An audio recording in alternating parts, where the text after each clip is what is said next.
ಇದೀಗ ರಾಜ್ಯದ ಪ್ರಮುಖ ಸುದ್ದಿಯನ್ನು ನೋಡೋಣ. ಕರ್ನಾಟಕ ಟಾಪ್ನಲ್ಲಿ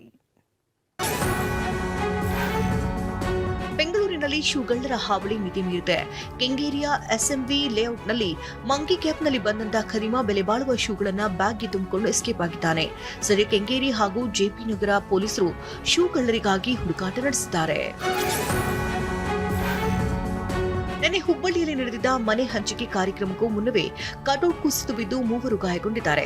ಹುಬ್ಬಳ್ಳಿ ನಗರದ ಮಂಟೂರು ರಸ್ತೆಯಲ್ಲಿ ಘಟನೆ ನಡೆದಿದೆ. ಗಾಯಾಳುಗಳನ್ನ ಭೇಟಿ ಮಾಡಿರುವಂತಹ ಸಿಎಂ ಆರೋಗ್ಯ ವಿಚಾರಿಸಿದ್ರು. ಟ್ರಾಫಿಕ್ ಎಫೆಕ್ಟ್ನಿಂದಾಗಿ ರೋಸಿ ಹೋದ ವ್ಯಕ್ತಿಯೊಬ್ಬ ರಸ್ತೆಯಲ್ಲಿ ಮೂತ್ರ ವಿಸರ್ಜನೆ ಮಾಡಿದ್ದಾನೆ.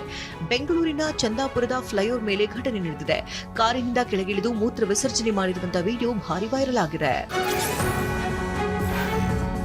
ಅಕ್ಕಿ ಸಾಗಿಸ್ತಾ ಇದ್ದ ಚಾಲಕನ ಸಮೇತ ಲಾರಿ ಅಪಹರಿಸಿದ 8 ಜನ ಅಂತಾರಾಜ್ಯ ದರೋಡೆಕೋರರನ್ನು ಬಂಧಿಸಲಾಗಿದೆ. ಕಳೆದ 10ನೇ ತಾರೀಕು ಬಾಗಲಕೋಟೆ ಜಿಲ್ಲೆಯ ಸೈದಾಪುರದ ಬಳಿ ಅಕ್ಕಿ ಲಾರಿ ಅಡ್ಡಗಟ್ಟಿ ಚಾಲಕನನ್ನ ಥಳಿಸಿ ಲಾರಿ ಸಮೇತ ಆತನನ್ನು ಕಿಡ್ನಾಪ್ ಮಾಡಿದ್ರು.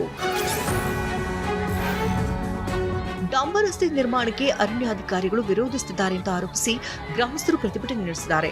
ಬೆಂಗಳೂರು ದಕ್ಷಿಣ ಜಿಲ್ಲೆಯ ಹಾರೋಹಳ್ಳಿ ತಾಲೂಕಿನ ಬೆಟ್ಟಹಳ್ಳಿ ಕಾವಲ್ ಗ್ರಾಮದ ಜನ ಅರಣ್ಯ ಇಲಾಖೆ ಅಧಿಕಾರಿಗಳ ವಿರುದ್ಧ ಪ್ರತಿಭಟನೆ ನಡೆಸಿದ್ದಾರೆ.